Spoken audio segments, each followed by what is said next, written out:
Қайырлы күн, барлығымыздағы мәселе мұғалімдерде. Бағалауды қалай жүргіземін және кері байланысты қалай алсам болады деп сабағымызды кішкене өзгеше етіп өткіміз келеді.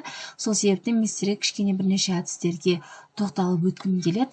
10 балдық қазіргі таңда таралып жатқан кері байланыстарға тоқталып өтсем, бірінші мынау 10 балдық жүйе, бұл ең оңай бағалау шкаласы.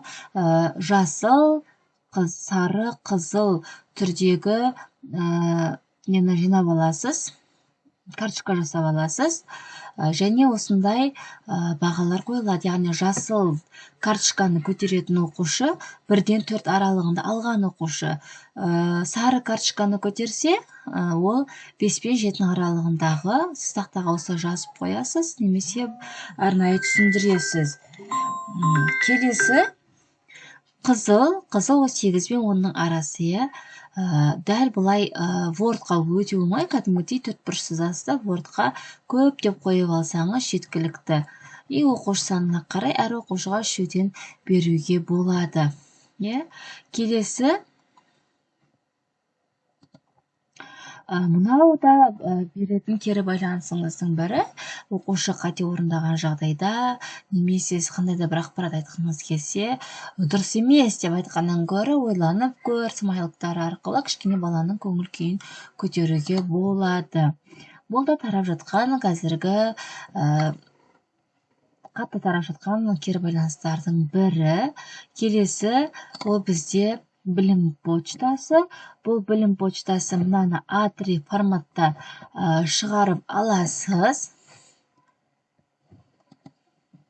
Алғашқысын A3 форматта шығарып аласыз да, одан кейін қалған мыналарды бір A4 ғана карточкаларын, бір A4-ға жаңағы жасай бересіз.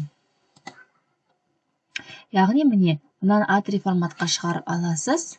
Мына жерден қалташа жасайсыз. Мына жерден тесіп ламинаттасаңыз, қалташа жасауға өте ыңғайлы. Мына түрде жазасыз. Осы түрде жазып, оқушыларға жаңағы аты-жөнін жазады, сізге кері байланысын беретін болады. Көбіне бұлар бір мәселені талқылағанда, немесе жаңа сабақ өткенде, немесе өз ойын түсіндіргенде жақсы. Дәл осы сияқты телеграм әдісі деп те, яғни мына жердегі атын өзгертіп, сіз жаңағы жаза берсеңіз болады. Немесе WhatsApp әдісін қойып, WhatsApp-тың суретін қойып қойсаңыз да, ол да бір әдістің түріне жатады. Келесі транспортер әдісі, бұл әсіресе математиктерге керек әдіс. Осылай транспортер сызып аласыз. Осылай смайлықтар қоясыз. Смайлықтар өзі көрініп отыр. 1 мен 4-тің арасы, 6 мен 7, 5 мен 7-ның, 8 мен 10-ның арасы жинаған балын мынандай астына тілше жасап қоясыз. Мына жерде қыстырғышпен қыстырып қойсаңыз болады, тілше жылжып отыратындай.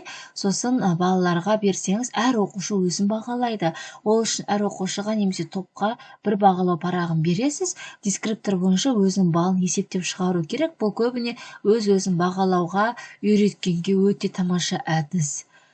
Келесі бізде бұл ақшамен бағалау. Яғни мынандай карточка жасап аласыз. 10 мың теңге немесе сатып алсаңыз да болады. Және оған мынандай карточка оған қағаз жабыстырасыз. 10 мың теңге 10 балл, 5 мың теңге 5 балл деген сияқты. Оқушы барып аты-жөнін жазып, осылай өтірік ақшалар шығарып алсаңыз, оқушылар апарып жабыстыра береді. Келесі әдіс ол үкі әдісі, барлығымыз білетін ақылды үкі. Сабақты толық түсінсе, жасыл үкі қоясыз. Сұрақтарым бар, яғни толыққанды емес түсінген оқушы сары үкі.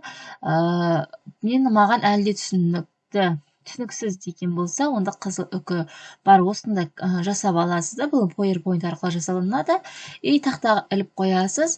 Осылай кішкентай жаңағы карточкаларын жасап қоясыз дағыны, балаларға көрсетесіз, бересіз, тапсырып. Әр балаға осы үшеуінің біреуі, яғни бір қатардағы полный бір балаға беріледі.